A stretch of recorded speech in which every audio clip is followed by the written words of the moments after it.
এরপরে আপনার your relationship should be হালাল, আপনার সম্পর্কগুলোও হালাল হতে হবে। এখন নতুন নতুন টার্মিনোলজি বের হয়েছে, আগে নি শুনতামই না, এখন বলে হুজুর আমার জিএফ, আমার বিএফ। কি রে জিএফ কি? কয় হুজুর জিএফ মানে গার্লফ্রেন্ড, বিএফ মানে বয়ফ্রেন্ড, আছে না নাই? আবার কয় আমার এক্স গার্লফ্রেন্ড, হুজুর আমার ব্রেকআপ হয়েছে। আবার কয় হুজুর ক্রাশ খাইছে, ক্রাশ, আছে না নাই? ওই যে পোলাপান হাসে, মুরব্বীরা বুঝে নাই।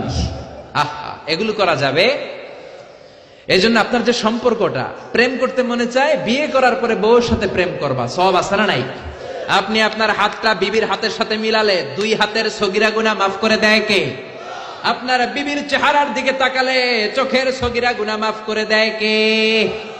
তুমি সুন্দর তাই চেয়ে থাকি, সে কি মোর অপরাধ? বিবির দিকে, স্ত্রীর দিকে তাকাইয়া সুন্দরী বলে অপরাধ নাই, কিন্তু শালীরে সুন্দর বললে অপরাধ আছে না নাই? ভাবিরে সুন্দর বললে অপরাধ আছে না নাই? চাচাতো বোন, কাজিনদের দিকে তাকাইয়া সুন্দর বললে অপরাধ আছে না নাই? এজন্য ইউর রিলেশনশিপ শুড বি হালাল। ছেলে মেয়েদেরকে আগে বিয়ে করায় দেন। মালয়েশিয়াতে আমরা একটা ক্যাম্পেইন করি, টাইমলি ম্যারেজ ক্যাম্পেইন। আমি দেখেছি অনেকে এটার সাথে জড়িত। এই টাইমলি ম্যারেজকে আমি সাপোর্ট করি। সময় মতো ছেলে মেয়েদেরকে বিয়ে করায় দিবেন। আপনি ছেলে মেয়েদেরকে সময় মতো বিয়ে না করানোর কারণে এই মেয়ের দ্বারা, ছেলের দ্বারা যত গুনাহ হবে তার পার্সেন্টেজ গুনাহ আপনার আমলনামাতে আছে না নাই? এজন্য ইসলাম বলে ইউর রিলেশনশিপ শুড বি হালাল। তোমার সম্পর্কটা হতে হবে হালাল সম্পর্ক। বিবাহ বহির্ভূত ইল্লিগাল ম্যারেজ সিস্টেমে কোনো সম্পর্ক ইসলামে জায়েজ নাই, হারাম। চিল্লা এখন ঠিক কিনা? এরপর ইসলাম বলে ইউর এন্টারটেইনমেন্ট শুড বি হালাল। আপনি যে বিনোদন নেবেন, ইসলাম বিনোদনেও বাধা দেয় না, তবে আপনার বিনোদনটা সুস্থ বিনোদন হতে হবে, আপনার বিনোদনটা হালাল বিনোদন হতে হবে। এখন টেলিভিশনের মধ্যে মেয়েদের রেসলিং খেলা আছে না নাই? কোন মুসলমান মেয়েদের রেসলিং খেলা দেখতে পারে নাকি? আবার ক্রিকেট খেলার মাঝখানে ছক্কা মারলে চিয়ার গার্লসরা দুম্মা চলে দুম বলে নাচানাচি শুরু করে, আছে না নাই?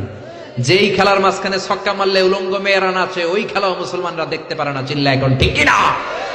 এই জন্য আমাদের কালচার হবে ইউনিক। হারাম কোন ধরনের বিনোদন মুসলমান গ্রহণ করতে পারে না। মুসলমান গ্রহণ করবে হালাল বিনোদন। তার মানে ইউর ফুড শুড বি হালাল, ইউর ড্রিঙ্ক শুড বি হালাল, ইউর ইনকাম শুড বি হালাল, ইউর রিলেশনশিপ শুড বি হালাল, ইউর এন্টারটেইনমেন্ট, আপনার বিনোদন শুড বি হালাল। আমাদের পুরো জীবনের অঙ্গনটারে হালাল দিয়ে সাজাইতে হবে। রাজি আছে মুসলমান? কে কে রাজি? তো হাত উঁচু করে আমরা আল্লাহর দেখাই। আল্লাহ আমাদের হাতগুলোকে তুমি কবুল করে নাও, হারাম থেকে আমাদেরকে বাঁচাও, আমরা যেন হালাল খেয়ে মুস্তাজাবুদ দাওয়া হতে পারি, তুমি কবুল করে নাও। আল্লাহ আমাদের সবাইকে কথাগুলো বুঝার ও আমল করার তৌফিক দান করুন।